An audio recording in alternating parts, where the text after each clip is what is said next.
Film के start में कुछ बच्चे पोएम पढ़ रहे होते हैं जो उन्हें कोई लेडी पढ़ा रही थी और फिर कोई उन्हें मार डालता है। उसके बाद 3 बच्चियां एक घर के बाहर आती हैं और अचानक अंदर से चीख की आवाज आती है तो उनमें से एक बच्ची घर के अंदर चली जाती है और देखती है कि पूरे घर में बहुत सारे बच्चों की डेड बॉडीज पड़ी हैं और एक लेडी शॉक की हालत में अपने हाथ किचन के सिंक में डालकर काट रही है जिससे उसकी मौत हो जाती है। फिर वो बच्ची देखती है कि क्लोजेट का लॉक हिलने लगा है और की होल से अंदर देखने पर उसे कोई नजर आता है जिससे डर के भागते हुए वो गिर के बेहोश हो जाती है। ये डेरॉड हाउस था जहाँ पर मिसेस जेनेट डेरॉड ने बच्चों के लिए फोस्टर होम बनाया हुआ था और फिर एक दिन मिसेस जेनेट किसी वजह से सब बच्चों का मर्डर करके खुद को भी मार डालती हैं। उसके बाद हमें 14 साल बाद का टाइम दिखाया गया है जहाँ एक लड़की क्लेयर ख्वाब में किसी चीज से डरते हुए अचानक नींद से उठती है और अपनी कोई मेडिसिन खाती है। अगले सीन में वो अपने थेरेपिस्ट से मिलती है। क्लेयर का डेरॉड हाउस के साथ कुछ बैड एक्सपीरियंस था जिस वजह से वो डिस्टर्ब रहती थी और ख्वाब में डर जाया करती थी, लेकिन उसे कुछ भी सही से याद नहीं था कि वहाँ उसके साथ आखिर क्या हुआ था। उसके फिजिशियन का ख्याल था कि उसे थेरेपी के लिए डेरॉड हाउस दोबारा जाना चाहिए ताकि उसको सब याद आ जाए, लेकिन बहुत कोशिश के बाद भी क्लेयर उस घर के अंदर नहीं जा पाई थी। दरवाजे पर ही उसकी तबीयत खराब होने लगती थी। डॉक्टर कहता है कि तुम कुछ भी करके उस घर में जाओ ताकि तुम ट्रॉमा से बाहर आ सको। अगले सीन में क्लेयर अपनी एडवांस एक्टिंग क्लास में होती है तो वहाँ पर एक आदमी वाल्स्टन रे आता है जो कि हॉरर हॉन्ट्स बनाने में बहुत फेमस था। वो बताता है कि मैंने कंट्री में 36 हॉरर अट्रैक्शंस बनाई हैं जिन्हें लोग बहुत पसंद करते हैं और अब मैं डेरॉड हाउस को एक हॉन्टेड हाउस में चेंज करने लगा हूँ जिसका नाम होगा डार्क हाउस। वो क्लेयर और उसके मेड से कहता है कि मैं उसके लिए तुम सबको as a host actor hire करना चाहता हूँ जिसके बदले हर एक को दिन का $300 दूंगा। ये सुनकर क्लेयर को लगता है कि उस घर में जाने की अच्छी अपॉर्चुनिटी है और वो वहाँ वाल्स्टन की ऑफर एक्सेप्ट कर लेती है। बाकी सब थोड़ा हिचकिचा रहे होते हैं मगर क्लेयर उन्हें मना लेती है। उसके बाद वाल्स्टन उन्हें नेक्स्ट डे उस घर में मिलने का कहता है। रात को क्लेयर डेरॉड हाउस के बारे में सर्च कर रही होती है तो उसे ख्याल आता है कि मिसेस जेनेट उसका गला दबा रही है। अगले दिन वो सब लोग Claire, Ariel, Rudy, Lily, Alden और ब्रूस डेरॉड हाउस में जाते हैं। अंदर हमें कोई काला धुआं नजर आता है। वाल्स्टन उन्हें अपने असिस्टेंट समांथा और मोरिटन से मिलवाता है। एरियल को फील होता है कि वहाँ पर थोड़ी ठंड है लेकिन कोई उसकी बात को सीरियस नहीं लेता, मगर वाल्स्टन कहता है कि मैं थर्मोस्टेट चेक करता हूँ। क्लेयर को उधर फिरते हुए पुराने विजन आने लगते हैं। तभी वाल्स्टन उसे बुला लेता है और फिर वो लोगों को अपने होलोग्राफिक 3 डायमेंशनल इल्यूजन सिस्टम से बनाए गए हॉरर फिगर्स दिखाता है जो कि बिल्कुल ओरिजिनल लगते थे। वो लोग उनसे बुरी तरह डर जाते हैं मगर वो फिगर्स हार्मलेस थी जिन्हें वाल्स्टन का स्टाफ लेजर प्रोजेक्शन से पूरे घर में कहीं भी शो करवा सकता था और इंफ्रारेड सेंसर से उन्हें मूव करवाया जाता था। समांथा बताती है कि ये सब हॉरर कैरेक्टर्स मैंने डिजाइन किए हैं। उसके बाद वाल्स्टन उन्हें अपना कंप्यूटर कंट्रोल सिस्टम दिखाता है जो कि बेसमेंट में था और उसे उसका एम्प्लॉय हारिस कंट्रोल करता था। वहाँ पर एक चिमनी को देखकर क्लेयर को दोबारा से पुराना विजन आता है। उसके बाद एक रूम में जाने पर क्लेयर की तबीयत खराब होने लगती है तो उसे आईने में मिसेस जेनेट का विजन आता है और वो उसे कवर कर देती है। तभी लिली वहाँ तैयार होने के लिए आती है जिसे विच बनना था। क्लेयर उसे बताती है कि मुझे फेयर गाइड का कैरेक्टर मिला है। लिली बाथरूम जाती है तो क्लेयर को दोबारा हॉरर विजन आता है। उसके बाद सब तैयार होकर लॉन्च में आ जाते हैं जहाँ वाल्स्टन उन्हें फेयर पर लेक्चर देता है और बताता है कि रात के शो में लोगों को कैसे डराना है।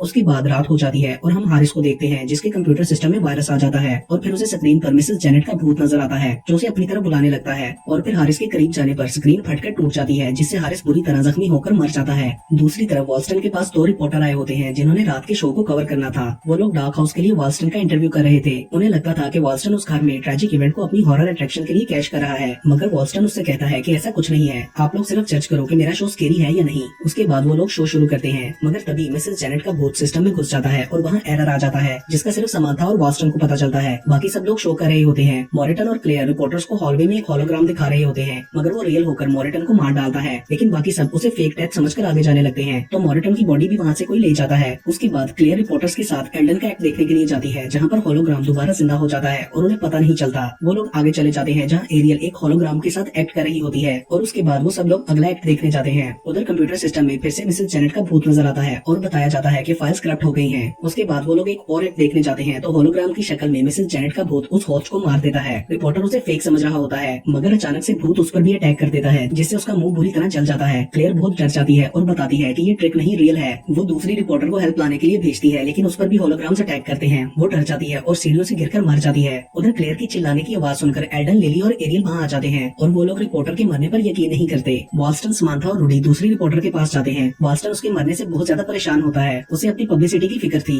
ऊपर ब्रूस को होलोग्राम ट्रिक से मारने लगता है। उसकी चीखें सुनकर सब उसे बचाने के लिए जाते हैं मगर वो भूत फिर भी ब्रूस को मार देती है। क्लेयर समझ जाती है कि ये सब मिसेस जेनेट कर रही है। दूसरी तरफ वाल्स्टन किसी भी तरह अपनी रेपुटेशन को बचाने के बारे में सोच रहा होता है। डर की वजह से क्लेयर को पैनिक अटैक आ जाता है। फिर वो सब लोग भागकर नीचे चले जाते हैं और वाल्स्टन को बताते हैं कि होलोग्राम्स ने 2 बंदों को मार दिया है, लेकिन वाल्स्टन और समांथा को उनकी बात पर यकीन नहीं होता। फिर वो लोग देखते हैं कि किसी के भी फोन पर नेटवर्क नहीं आ रहा तो एल्डन वहाँ से जाने के लिए बाहर का दरवाजा खोलने की कोशिश करने लगता है जो कि लॉक था। तभी अचानक से एक होलोग्राम आकर उस पर अटैक करता है और उसे मारने लगता है। एल्डन उससे बचने की कोशिश कर रहा होता है। क्लेयर और रूडी हाउस से बाहर निकलने का कोई और रास्ता ढूंढने लगते हैं। क्लेयर उससे कहती है कि ये उस लेडी की स्पिरिट है जिसने बच्चों को मारा था और यहाँ भी सबको मार रही है। मैंने उसे ब्रूस और रिपोर्टर को मारते वक्त देखा है। रूडी उसकी बात नहीं मानता और अचानक वो होलोग्राफ एल्डन की गर्दन काटकर उसे मार देता है। बॉस्टन ने सब खिड़कियों को बंद करवा दिया था और दरवाजा नहीं खुल रहा था, इसलिए वो लोग बाहर नहीं जा सकते थे। समांथा को एक ओपन विंडो का पता होता है और वो एरियल को साथ लेकर वहाँ से बाहर निकलने के लिए जाती है। बॉस्टन को क्लेयर की बात पर यकीन नहीं आता कि ये सब स्पिरिट ने किया है और वो हारिस पर शक करके उसे देखने के लिए जाता है, लेकिन बेसमेंट का दरवाजा नहीं खुलता। दूसरी तरफ एरियल और समांथा भी बाथरूम में लॉक्ड हो जाती हैं और वहाँ एक होलोग्राम आकर कोई गैस फैला देता है जिससे उनका दम घुटने लगता है। अचानक बॉस्टन को याद आता है कि सिस्टम को बंद करने के लिए एक फ्यूज बॉक्स सेकंड फ्लोर पर है। वो लोग उसे बंद करने के लिए जाते हैं और क्लेयर उन्हें बताती है कि ये सब मेरी वजह से हुआ है। मैंने आप लोगों से झूठ बोला था कि मैं यहाँ कभी नहीं आई। जब 14 साल पहले उस लेडी ने सबको मारा था तो मैं उस वक्त इसी घर में थी, लेकिन मुझे याद नहीं कि मेरे साथ क्या हुआ था और मैं अपने थेरेपिस्ट के कहने पर यहाँ वापस आई हूँ। लिली उस पर गुस्सा करने लगती है कि तुम हमें यहाँ क्यों लाई। बॉस्टन को अब भी लगता था कि ये सब हारिस ने किया है।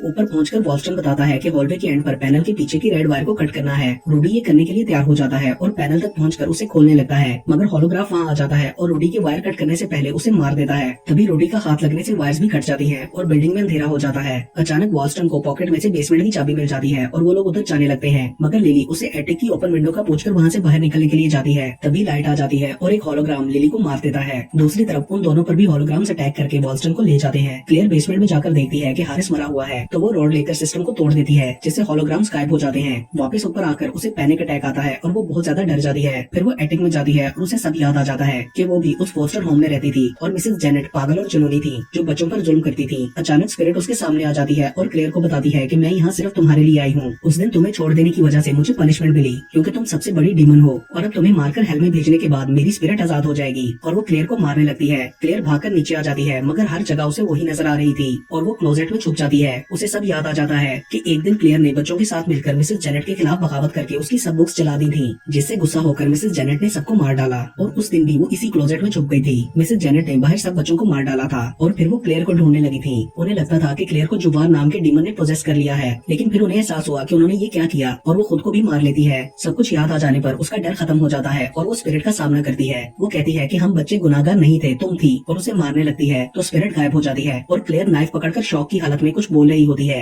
पुलिस वहाँ आकर उसे पागल और मर्डर समझकर अरेस्ट कर लेती है और मेंटल असाइलम भेज देती है। डिटेक्टिव बताता है कि क्लियर ने कंप्यूटर सिस्टम में ग्लू डालकर उसे खराब कर दिया और सब लोगों को उसने मारा है। सारे मर्डर वेपन्स पर उसके फिंगरप्रिंट्स हैं, लेकिन ये बात वो खुद भी नहीं जानती। एंड के सीन में एक लड़की भी अपने बॉयफ्रेंड के साथ डरॉड हाउस जाती है जिसने बचपन में वहाँ पर सबको मरे हुए देखा था और जिस वजह से वो भी ट्रॉमा में थी। उसे भी थेरेपिस्ट ने वहाँ आने का कहा था, मगर अंदर जाने पर घर लॉक हो जाता है और स्पिरिट उन्हें भी मार देती है। दूसरी तरफ क्लियर कह रही होती है कि मैंने ये सब नहीं किया, वो अभी भी वहीं पर है और इसके साथ ही ये मूवी यहीं पर खत्म हो जाती है।